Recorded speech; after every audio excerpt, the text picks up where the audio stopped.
आदरणीय प्रधानमंत्री जी, उच्च शिक्षा में परिवर्तनकारी सुधार राष्ट्रीय शिक्षा नीति 2020 के परिप्रेक्ष्य में राष्ट्रीय सम्मेलन में आज आपके स्वागत के लिए देश के कोने कोने से 1000 से भी अधिक विश्वविद्यालयों के कुलपतिगण, अध्यापकगण, 45,000 से भी अधिक महाविद्यालयों, डिग्री कॉलेजों के प्राचार्यगण और अध्यापकगण और 150 से भी अधिक राष्ट्रीय महत्व के संस्थानों के अध्यक्ष, निदेशक और महानिदेशक गण सहित देश और विदेश के प्रमुख शिक्षाविद आज आपके सामने आपका हृदय की गहराइयों से अभिनंदन करने के लिए दूर दूर से जुड़े हैं। कस्तूरी रंगन जी स्वयं और अपनी कमेटी के तमाम सदस्यों के साथ आज यहाँ पर उपस्थित हैं और इसलिए मैं कस्तूरी रंगन जी का भी हृदय की गहराइयों से अभिनंदन कर रहा हूँ। प्रधानमंत्री जी, पद्म भूषण कस्तूरी रंगन जी की अध्यक्षता में जो ये एनईपी की कमेटी है, ये पूरी दुनिया का सबसे बड़ा नवाचार के रूप में मुझे लगता है कि होगी, जिसमें 2 लाख से अधिक ग्राम समितियों के साथ 1000 से अधिक विश्वविद्यालय, 33 करोड़ छात्र छात्राओं के अभिभावकों से परामर्श, सारे अध्यापकगण, विशेषज्ञगण, सभी एनजीओ, जनप्रतिनिधिगण, देश भर के सभी शिक्षा मंत्रियों से एक बार नहीं बल्कि कई बार, देश के मुख्यमंत्रियों से तमाम समय समय पर संवाद और जनप्रतिनिधि से लेकर के जो पब्लिक डोमेन में डालने के बाद 2.25 लाख से भी अधिक जो सुझाव आए हैं, उसके व्यापक विश्लेषण के बाद जो ये अमृत निकल करके प्रधानमंत्री जी ये हमारे सामने आया है, मैं ये समझता हूं कि जो आपके नए भारत के निर्माण का प्रधानमंत्री जी संकल्प रहा है, ऐसा भारत जो स्वच्छ भारत हो, स्वस्थ भारत हो, समृद्ध भारत हो, सशक्त भारत हो, श्रेष्ठ भारत हो, आत्मनिर्भर भारत हो और एक भारत हो, और जिसका रास्ता आपने प्रधानमंत्री जी का हमको दिया है कि make in India, digital India, skill India, startup और स्टैंड अप, इस रास्ते से भी हो करके आपने जो एक और मंत्र सूत्र दिया कि सबका साथ, सबका विकास और सबका विश्वास लेकर के उन नीति पर, वो आपके विजन पर प्रधानमंत्री जी ये जो नई शिक्षा नीति आई है वो यूनेस्को के उस लक्ष्य को, जो सतत विकास के लक्ष्यों को प्राप्त करने का उसका लक्ष्य है, उसको भी केंद्रित करती है, उसको भी, उस लक्ष्य को भी प्राप्त करने की इसमें क्षमता है। प्रधानमंत्री जी, आपने हमेशा कहा है कि ये 21वीं सदी ज्ञान की सदी है और जो प्रधानमंत्री जी आपके नेतृत्व में मैं समझ सकता हूं कि कितनी बार एक एक शब्द इस नई शिक्षा नीति का आपसे होकर के गुजरा है, बार बार आपका मार्गदर्शन जो हमको मिला है, और मैं समझ सकता हूं कितनी संवेदनशीलता से प्रधानमंत्री जी आप कितने चिंतित थे इस नई शिक्षा नीति को लाने के लिए। 1 बार नहीं, 2 बार नहीं, 3 बार नहीं, 4 बार सहित बार आपने हमारा मार्गदर्शन किया। आपके मानवता के व्यापक विजन के साथ मानवीय मूल्यों के आधार पर समावेशी और सार्वभौमिकता लिए उत्कृष्टता और गुणवत्ता से ज्ञान, विज्ञान, अनुसंधान, प्रौद्योगिकी तथा नवाचार के साथ उदारवादी और विश्व प्रतिस्पर्धी रूप में भारत नॉलेज वेस्ट सुपर पावर बनाने के लिए, आपके श्रेष्ठ भारत के संकल्प को धरती पर क्रियान्वित करने के लिए आज ये देश भर का शिक्षा परिवार प्रधानमंत्री जी एकत्रित हुआ है। हम आपको भरोसा दिलाने के लिए दूर दूर से आपके साथ जुड़े हैं। मैं बहुत विनम्रता से आपको निवेदन करना चाहता हूं, प्रधानमंत्री जी हमारा मार्गदर्शन करें, आपके आशीर्वाद के हम अभिलाषी हैं। प्रधानमंत्री जी नमस्कार। मंत्रिमंडल में मेरे सहयोगी श्रीमान रमेश पोखरियाल निशंक जी, श्रीमान संजय धोत्रे जी, नेशनल एजुकेशन पॉलिसी, राष्ट्रीय शिक्षा नीति में बहुत महत्वपूर्ण भूमिका निभाने वाले देश के जाने माने वैज्ञानिक डॉक्टर कस्तूरी रंगन जी और उनकी टीम, इस सम्मेलन में भाग ले रहे वाइस चांसलर्स, अन्य सभी शिक्षाविद, सभी महानुभाव, आप सभी का बहुत बहुत अभिनंदन। नेशनल एजुकेशन पॉलिसी, राष्ट्रीय शिक्षा नीति के संदर्भ में आज का ये इवेंट बहुत ही महत्वपूर्ण है। इस कॉन्क्लेव से भारत के एजुकेशन वर्ल्ड को नेशनल एजुकेशन पॉलिसी, राष्ट्रीय शिक्षा नीति के विभिन्न पहलुओं के बारे में विस्तृत जानकारी मिलेगी। जितनी जानकारी और ज्यादा जानकारी ज्यादा स्पष्ट होगी, फिर उतना ही आसान इस राष्ट्रीय शिक्षा नीति का इम्प्लीमेंटेशन भी होगा। साथियों, 3-4 साल के व्यापक विचार विमर्श के बाद लाखों सुझावों पर लंबे मंथन के बाद राष्ट्रीय शिक्षा नीति को स्वीकृत किया गया है। आज देश भर में इसकी व्यापक चर्चा हो रही है। अलग अलग क्षेत्र के लोग, अलग अलग विचारधाराओं के लोग अपने व्यूज दे रहे हैं, राष्ट्रीय शिक्षा नीति को रिव्यू कर रहे हैं। ये एक हेल्दी डिबेट है। ये जितनी ज्यादा होगी, उतना ही लाभ देश की शिक्षा व्यवस्था को मिलेगा।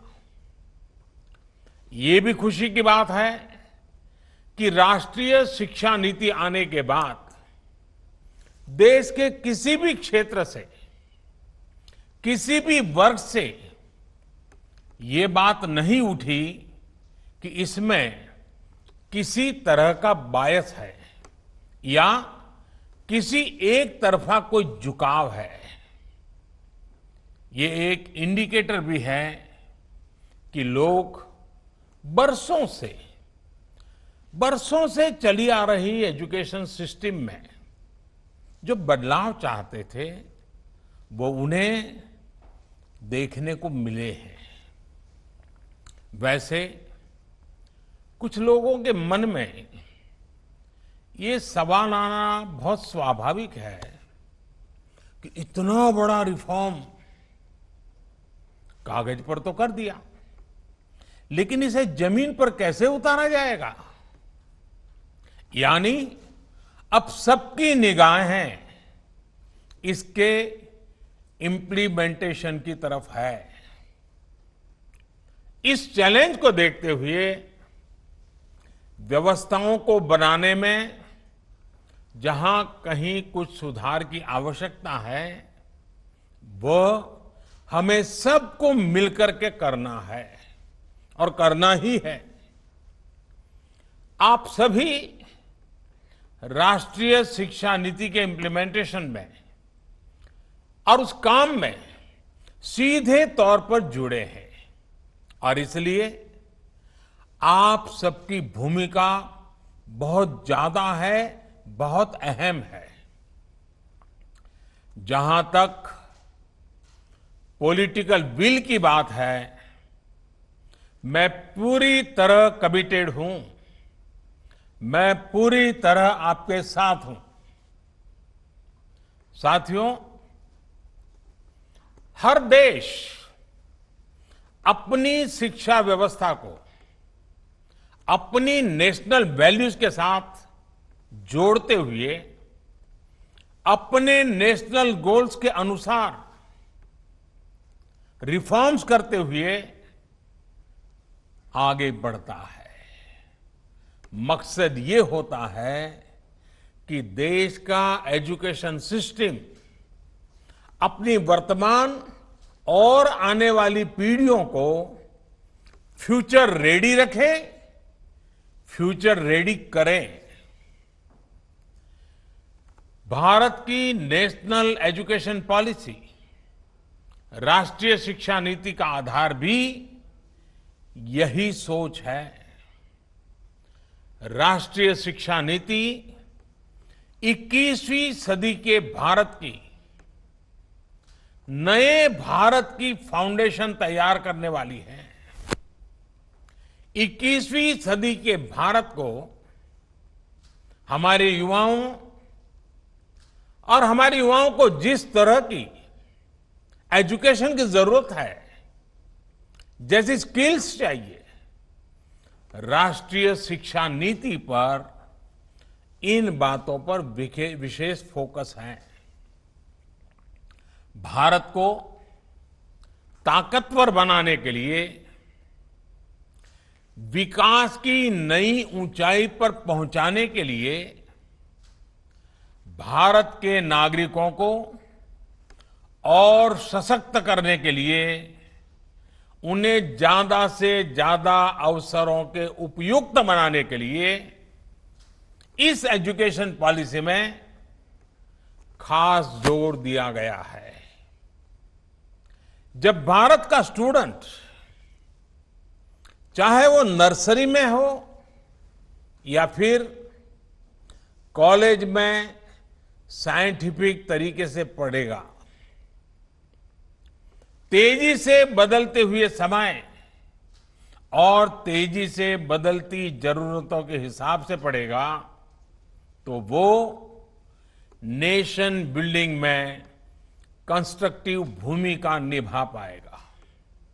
साथियों, बीते अनेक वर्षों से हमारे एजुकेशन सिस्टम में बड़े बदलाव नहीं हुए थे। परिणाम ये हुआ कि हमारे समाज में क्यूरोसिटी और इमेजिनेशन की वैल्यूज को प्रमोट करने के बजाय भेड़ चाल को ही प्रोत्साहन मिलने लगा था। कभी डॉक्टर बनने के लिए होड़ लगी, कभी इंजीनियर बनाने की होड़ लगी, कभी वकील बनाने की होड़ लगी। इंटरेस्ट, एबिलिटी और डिमांड की मैपिंग किए बिना होड़ लगाने की प्रवृत्ति से एजुकेशन को बाहर निकालना जरूरी था।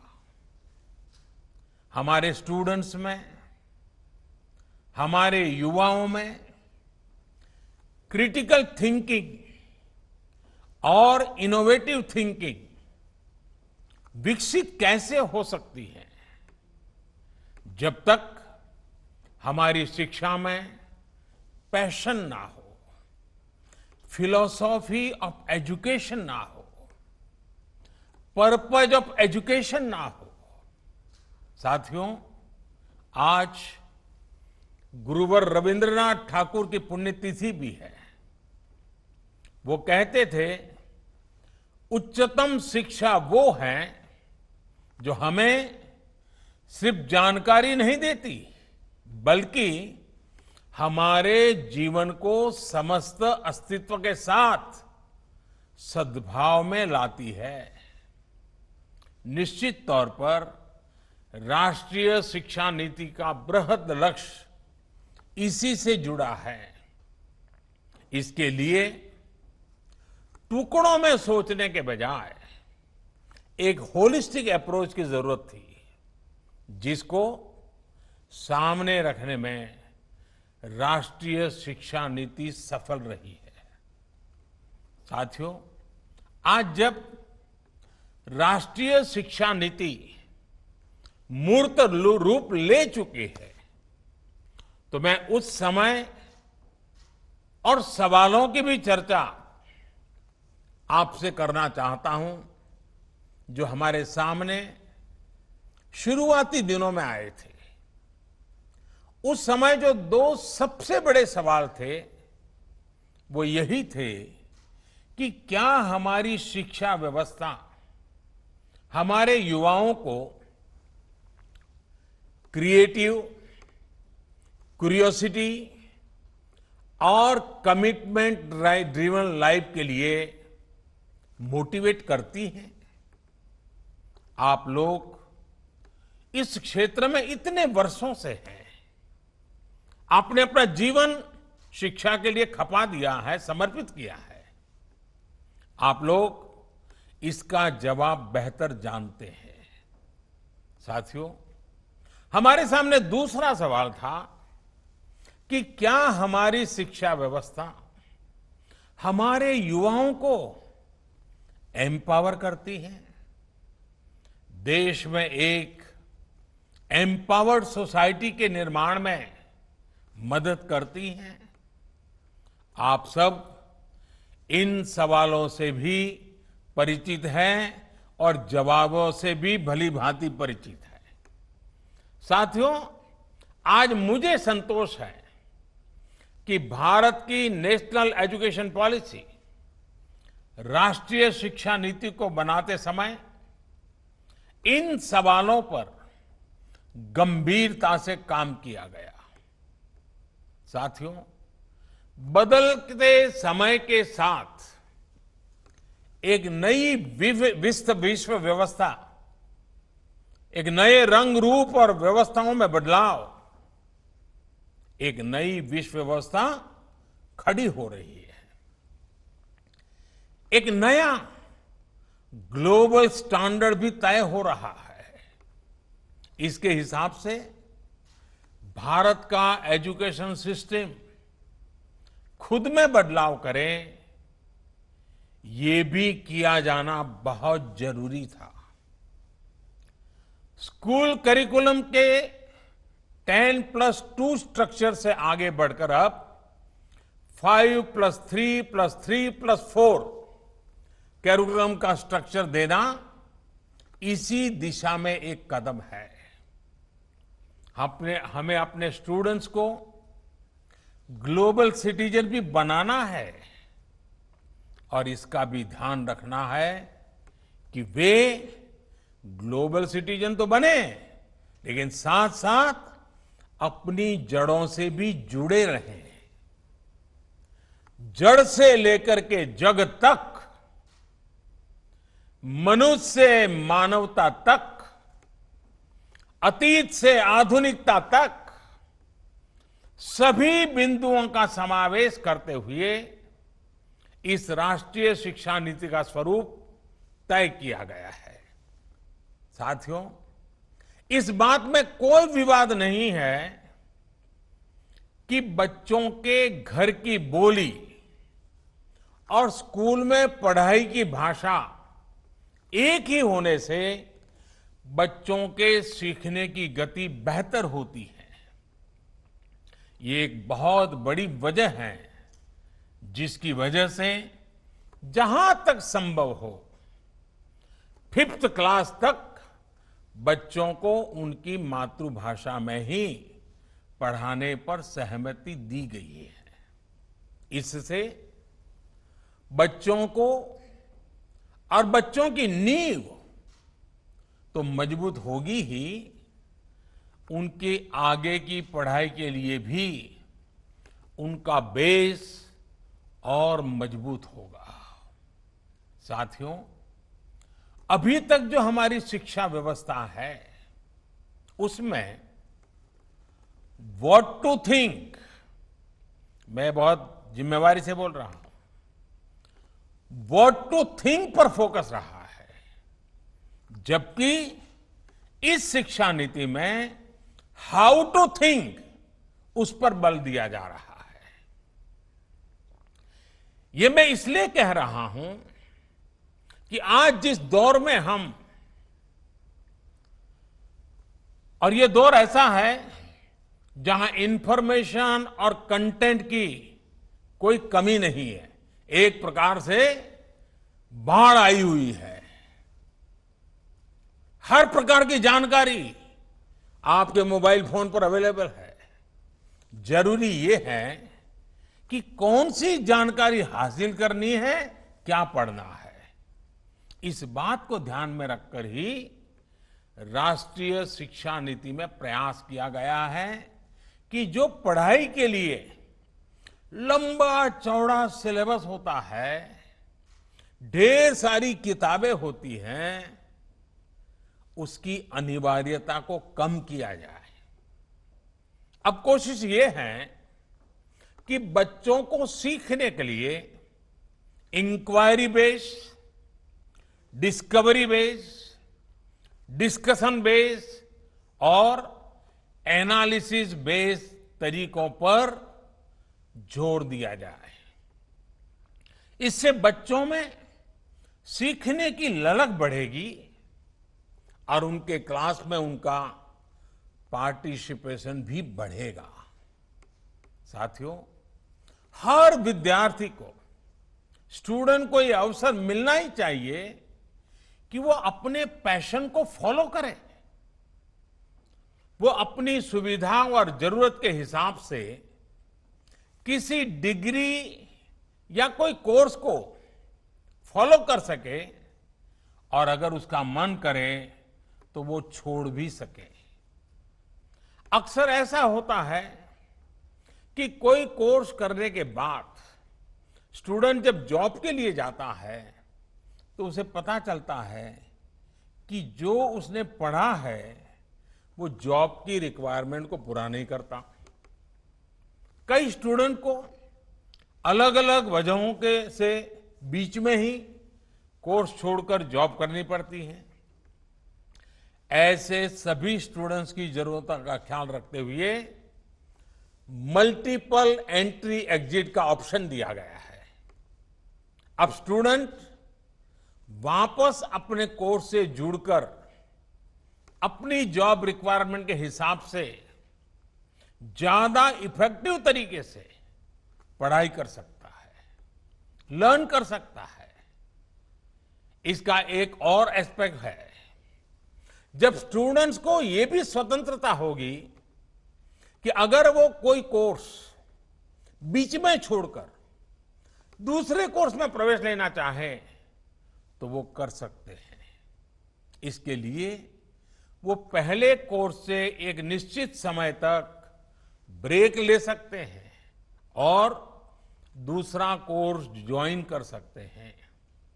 हायर एजुकेशन को स्ट्रीम से मुक्त करने, मल्टीपल एंट्री और एग्जिट क्रेडिट बैंक के पीछे यही एक बहुत लंबे दूर की सोच के साथ हम आगे आए हैं। हम उस एरा की तरफ बढ़ रहे हैं जहां कोई व्यक्ति जीवन भर किसी एक प्रोफेशन में ही नहीं टिका रहेगा। बदलाव निश्चित है, मान के चलिए, और इसके लिए उसे निरंतर खुद को रीस्किल और अपस्किल करते रहना ही होगा। नेशनल एजुकेशन पॉलिसी, राष्ट्रीय शिक्षा नीति में इसका भी बारीकी से ध्यान रखा गया है। साथियों, किसी भी देश के विकास में एक बड़ी भूमिका रहती है समाज के हर तबके की गरिमा, उसकी डिग्निटी। समाज का कोई व्यक्ति कोई भी काम करता हो, कोई निम्न नहीं होता है। हमें ये सोचना चाहिए कि भारत जैसे सांस्कृतिक से समृद्ध रहे देश में ये बुराई कहां से आई? ऊंच नीच का भाव, मेहनत मजदूरी करने वालों के प्रति हीन भाव, इस प्रकार की विकृति हमारे अंदर कैसे घर कर गई? इसकी एक बड़ी वजह रही है कि हमारी एजुकेशन का समाज के इस तबके के साथ एक डिस्कनेक्ट रहा। जब गांवों में जाएंगे, किसान को, श्रमिकों को, मजदूरों को काम करते देखेंगे, तभी तो उनके बारे में जान पाएंगे, उन्हें समझ पाएंगे वो कितना बड़ा योगदान कर रहे हैं। समाज की आवश्यकताओं की पूर्ति के लिए वो कैसे अपना जीवन खपा रहे हैं। उनके श्रम का सम्मान करना हमारी पीढ़ी को, वर्तमान को, भावी पीढ़ी को सीखना ही होगा। इसलिए राष्ट्रीय शिक्षा नीति में स्टूडेंट एजुकेशन और डिग्निटी ऑफ लेबर उस पर भी बहुत ध्यान दिया गया है। साथियों, 21वीं सदी के भारत से पूरी दुनिया को बहुत अपेक्षाएं हैं। भारत का सामर्थ्य है कि वो टैलेंट और टेक्नोलॉजी का समाधान पूरी दुनिया को दे सकता है। हमारी इस जिम्मेदारी को भी हमारी एजुकेशन पॉलिसी एड्रेस करती है। राष्ट्रीय शिक्षा नीति में जो भी समाधान सुझाए गए हैं, उससे फ्यूचरिस्टिक टेक्नोलॉजी के प्रति एक माइंडसेट विकसित करने की भावना भी है। अब टेक्नोलॉजी ने हमें बहुत तेजी से, बहुत अच्छी तरह से, बहुत कम खर्च में समाज के आखिरी छोर पर खड़े स्टूडेंट तक पहुंचने का माध्यम दिया है। हमें इसका ज्यादा से ज्यादा उपयोग करना है। इस एजुकेशन पॉलिसी के माध्यम से टेक्नोलॉजी आधारित बेहतर कंटेंट और कोर्स के डेवलपमेंट में बहुत मदद मिलेगी। बेसिक कंप्यूटिंग पर बल हो, कोडिंग पर फोकस हो, या फिर रिसर्च पर ज्यादा जोर, ये सिर्फ एजुकेशन सिस्टम ही नहीं बल्कि पूरे समाज की अप्रोच को बदलने का माध्यम बन सकता है। वर्चुअल लैब जैसे कंसेप्ट ऐसे लाखों साथियों तक बेहतर शिक्षा के सपने को ले जाने वाला है, जो पहले से ही सब्जेक्ट्स पढ़ ही नहीं पाते थे, जिसमें लैब एक्सपेरिमेंट जरूरी हो। नेशनल एजुकेशन पॉलिसी, राष्ट्रीय शिक्षा नीति हमारे देश में रिसर्च और एजुकेशन के गैप को खत्म करने में भी अहम भूमिका निभाने वाली है। साथियों, जब इंस्टीट्यूशंस और इंफ्रास्ट्रक्चर में ये रिफॉर्म्स रिफ्लेक्ट होंगे, तभी राष्ट्रीय शिक्षा नीति को अधिक प्रभावी और त्वरित गति से इंप्लीमेंट किया जा सकेगा। आज समय की मांग है कि इनोवेशन और एडॉप्शन की जो वैल्यूज हम समाज में निर्मित करना चाहते हैं, वो खुद हमारे देश के इंस्टीट्यूशन से शुरू होनी चाहिए, और जिसका नेतृत्व आप सबके पास है। जब हम एजुकेशन और विशेष हायर एजुकेशन को एम्पावर्ड सोसाइटी के निर्माता के रूप में खड़ा करना चाहते हैं, तो इसके लिए हायर एजुकेशन इंस्टीट्यूशंस को भी एम्पावर करना जरूरी है। और मैं जानता हूं, जैसे ही इंस्टीट्यूशंस को एम्पावर करने की बात आती है, तो उसके साथ ही एक और शब्द चला आता है, और वो शब्द आप भली बात ही जानते हैं। वो शब्द क्या है? ऑटोनॉमी। ऑटोनॉमी। आप भी जानते हैं कि ऑटोनॉमी को लेकर हमारे यहां दो तरह के मत पूरे देश में प्रवर्तमान है। एक कहता है कि सब कुछ सरकारी नियंत्रण से पूरी सख्ती से चलना चाहिए, तो दूसरा कहता है कि सभी संस्थानों को बाय डिफॉल्ट ऑटोनॉमी मिलनी चाहिए। पहली अप्रोच में नॉन गवर्नमेंट संस्थानों के प्रति मिसट्रस्ट दिखता है, तो दूसरी अप्रोच में ऑटोनॉमी को एंटाइटलमेंट के रूप में भी ट्रीट किया जाता है। गुड क्वालिटी एजुकेशन का रास्ता इन दोनों के बीच में से ही निकलता है, दोनों मतों के मध्य से ही निकलता है।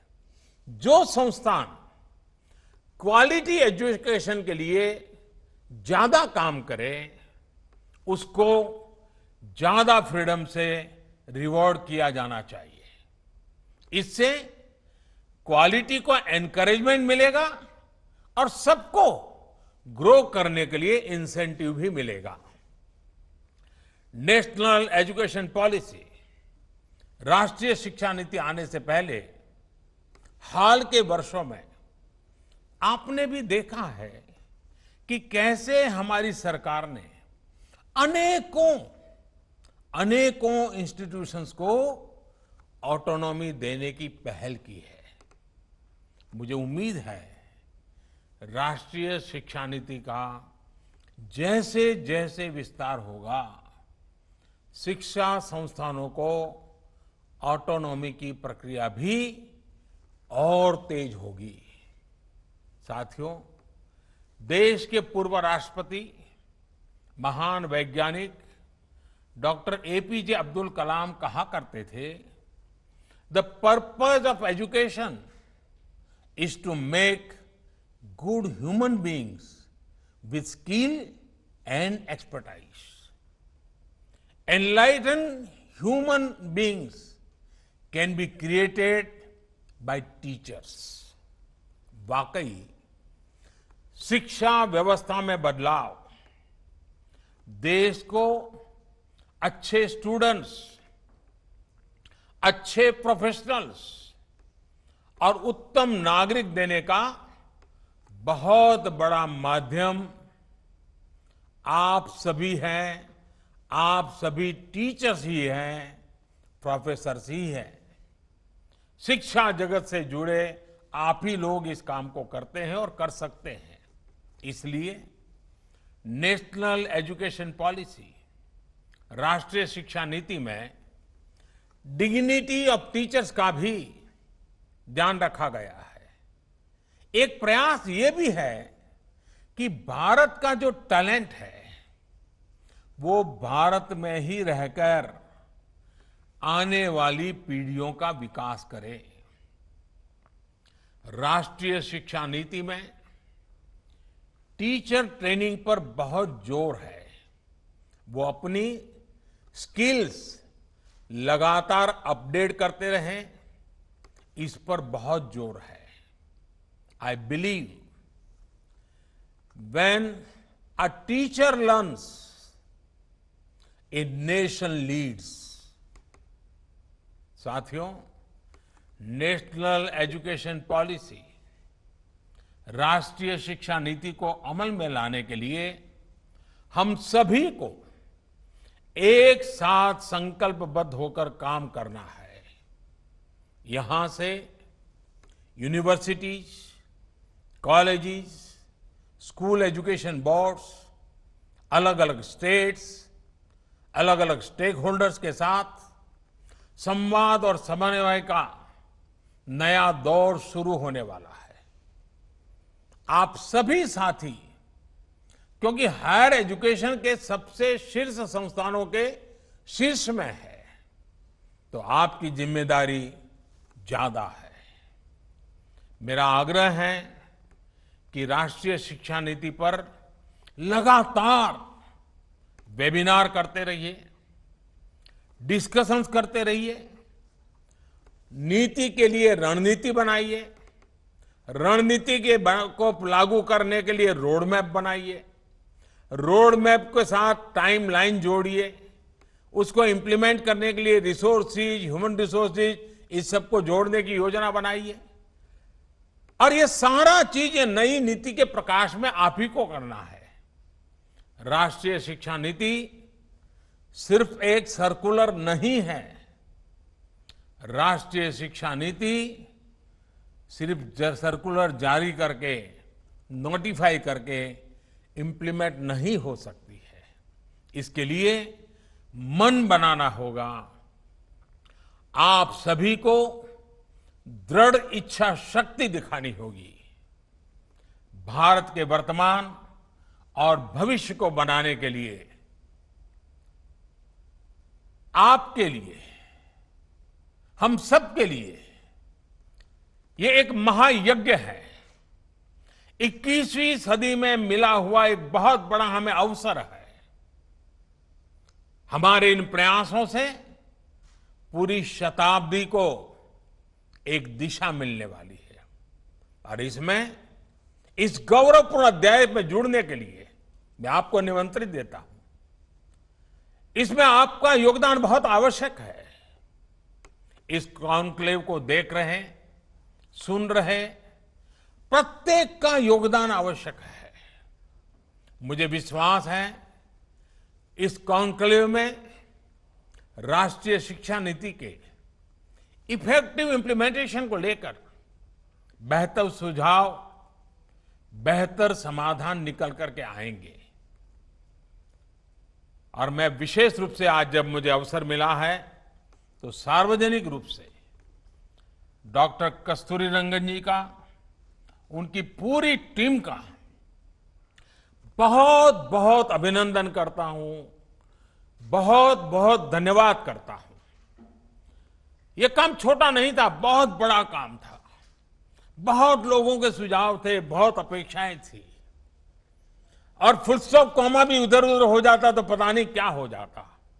और इसलिए कस्तूरी रंगन जी और उनकी टीम ने कितनी बारीकी से एक तपस्या की तरह इस काम को किया होगा, तब जाकर के संपूर्णतया विवादों से मुक्त, विश्वास से भरी हुई, सपनों को संवारने वाली, संकल्प को ताकत देने वाली और सिद्धि में अटूट श्रद्धा के साथ ये नई शिक्षा नीति हमारे सामने आई है।